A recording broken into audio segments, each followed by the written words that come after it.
everyone, I am the Kaiju no Kami, and today I'm going to be taking a look at the third issue to Godzilla Rivals, King Ghidorah. If you have forgotten about the series due to how long it has been since the last issue came out, Godzilla Rivals is a comic of one-shot stories that revolve around Godzilla dealing with some kind of threat. The first book featured him battling Hedorah with a brother and sister trying to find a way to stop the walking pile of poop. Godzilla Rivals number 2 saw our titular monster nearly destroying the world had it not been for Mothra, a lone woman, and Mothra's little assistant saving the day. This time around, writer and artist Adam Gorham pits our radioactive reptile against his greatest nemesis, Ghidorah, the three-headed monster. I found myself really enjoying the previous installments of Rivals. Does that trend continue with this one? Or does lightning not strike thrice? Let's find out. The characters and plot. Godzilla Rivals number 3 kicks off in 1996 with the Earth under attack by our favorite alien invaders, the X-Aliens, or Zillions as they are called here. Godzilla rises from the depths of the ocean to stop them, destroying many of their ships in the process. Regretfully, he is rendered unconscious and taken prisoner, where he is placed in a series of gladiatorial-like battles with other monsters. In the meantime, the Earth's government makes a deal with the world's top criminal, Doctor Who.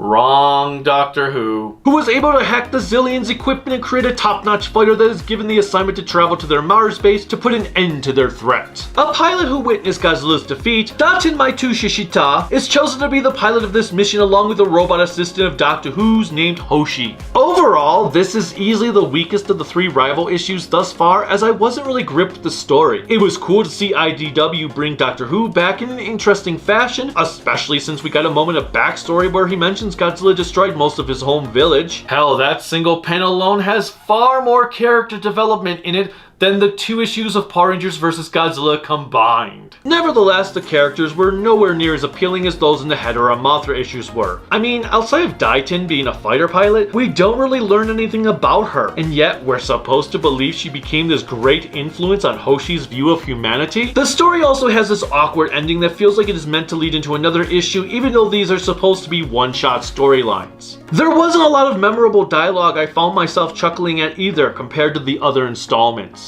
The monsters. The title says all you really need to know. This issue has Godzilla and Ghidorah in it. Ghidorah is hailed as being the Zillions' undefeated champion, which is why he doesn't show up until the tail end of the story. It was interesting to see Godzilla battle a trio of Kamacuras in the arena. Jet Jaguar also makes a cameo appearance in 2 whole panels. I do wish more had been done with him, but how Gorham brought him into the book was a tad clever. I can't say any of the designs truly jive with me, which takes me to the artwork. The artwork to Godzilla Rivals number 3 isn't bad by any means, it's just not all that great either. The art kind of just exists on a plane of existence. I definitely preferred the art found in the previous issues more. Godzilla's design seems to be a combination of the legendary one mixed with the latter Heisei ones, which is alright, I guess. Actually, that was one aspect I found rather annoying because Godzilla's design seemed to alter panel by panel. Sometimes his body looked bigger in one panel than it did in another. The shape of his head also seemed to change. Regardless, I did find his powered up form to be freaking cool as hell, which made me think of the Shin Godzilla design. Plus, this panel here is just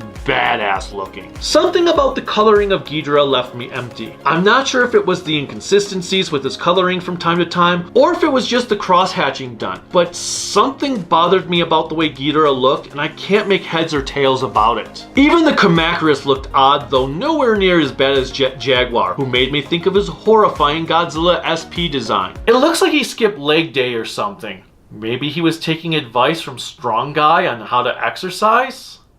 I don't know. The splash page wasn't as jaw-dropping as I hoped it would be, for it wasn't even my favorite piece of art. That honor went to this moment here where the Zillions first call on Ghidorah and we see a bunch of crystals with glowing yellow eyes in the darkness. The pink tones used really contrast against the blue dotted background, giving off an impressively stylish piece of art. One final shot I liked was when we see Godzilla staring up into the sky with Ghidorah's shadow surrounding him. It added a nice bit of suspense to the looming battle, for you know Godzilla is gonna be in a world of hurt. Overall, while not enthralling as the previous installments, Rivals 3 was an enjoyable piece that continued to feel like a mini Godzilla film in comic form. I am really enjoying this series, even if this particular issue was not perfect. I cannot wait to see what they do with Gigan in the next. Until then, bye.